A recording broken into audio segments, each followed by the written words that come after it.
Hey guys, Josh here with the Weekend Angler. Hope y'all are doing well. As you saw, my propane heater's not wanting to stay lit, and we're going to be trying to fix that today. Now, my heater may look different than yours. I think this is a Menards house brand heater. I don't remember the brand name on it, but the concepts I'm going to be going over, those will apply to your patio heaters, your buddy heaters, just about any of these propane heaters that have the tip over switch that cuts them off. And we're going to be going over how they work, how to troubleshoot the components that make up the system, and then we're going to be going through and taking corrective action to fix our heater, get it back working the way it's supposed to be. So let's go ahead and go over to the workbench. I'm going to show you a diagram I drew up of how these propane heaters function, and then we'll get to troubleshooting this particular heater and hopefully have it running here in just a few minutes. Okay, here's a basic diagram of the gas control safety circuit found in many propane heaters. Although tempting, bypassing faulty safety components is never acceptable. The core component of our circuit is the thermocouple. This device produces voltage when heated and provides the power necessary to activate the gas valve. The primary safety component is the dump switch. This switch closes when in the upright position, allowing voltage to flow from the thermocouple to the gas valve. If the heater is knocked over, the dump switch circuit opens, cutting power to the gas valve and turning off the heater.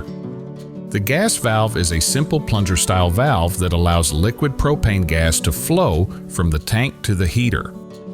Inside the valve is a small coil which, when voltage is applied, acts as an electromagnet, holding the plunger in the retracted position and allowing gas to freely flow to the heating element for combustion. After disconnecting the fuel supply, locate the thermocouple. It will be near the heating element.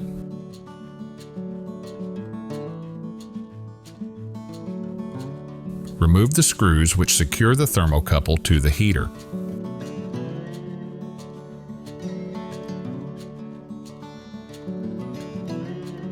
You can now pull the thermocouple away from the heating element. Next, disconnect both thermocouple wires.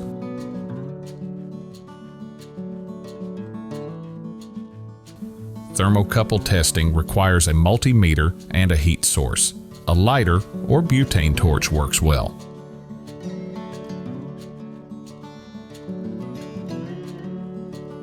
Set your multimeter to the DC volt scale and connect one test lead to each thermocouple wire.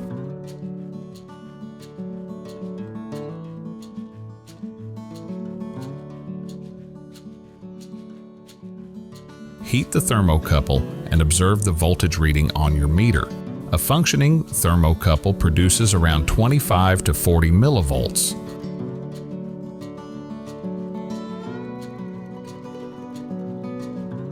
Locate, disconnect, and remove the dump switch from the heater.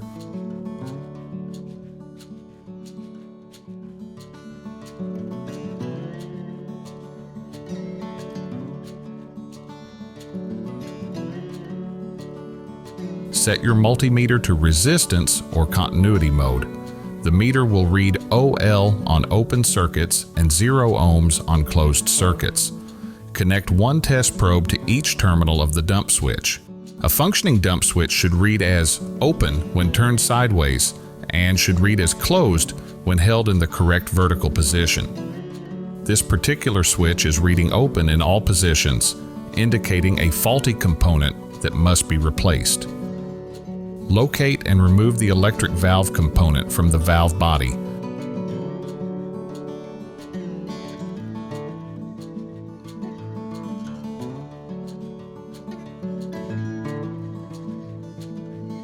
With meter set to resistance or continuity, connect one probe to the valve's wire. Touch the other probe to the valve's metal flange. A good valve should have a very low resistance.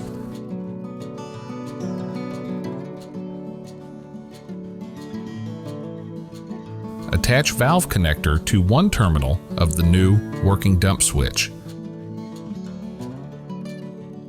Attach one thermocouple wire to the remaining terminal of the dump switch.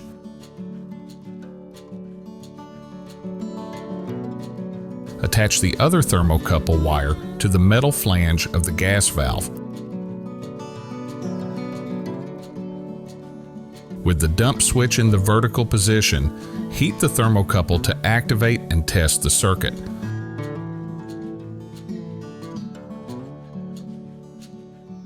Press the valve plunger in to open the gas valve. It should remain depressed if the circuit is functioning properly.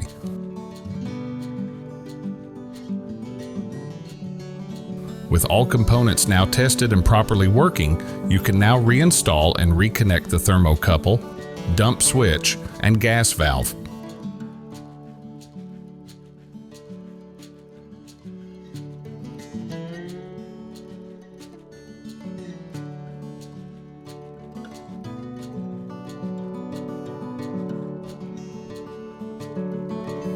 Connect heater to fuel source. Open tank valve if equipped. Press and hold the manual valve. Light the heater. Hold valve for 10 seconds to allow the thermocouple to reach operating temperature. The heater should remain lit when manual valve is released.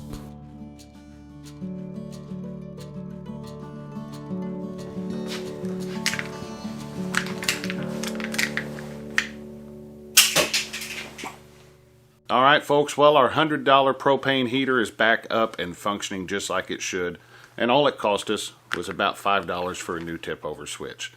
Guys, I hope this video has helped you out, giving you the tools that you need to learn how to troubleshoot your heater. That way you're not throwing it out and replacing it unnecessarily, nor are you throwing parts at a problem. Now you know how to troubleshoot it, find the part that is giving you your problem, replace it, and do it on the cheap, and get your propane heater back up and running. Guys, if you enjoyed this video, please take a moment, give it that thumbs up. If you're new to the channel, checking me out for the first time, hit that subscribe button and that little bell next to it. That way you don't miss any videos. Guys, that's all I got for this week. Take care. Until next time, we catch you out on the water.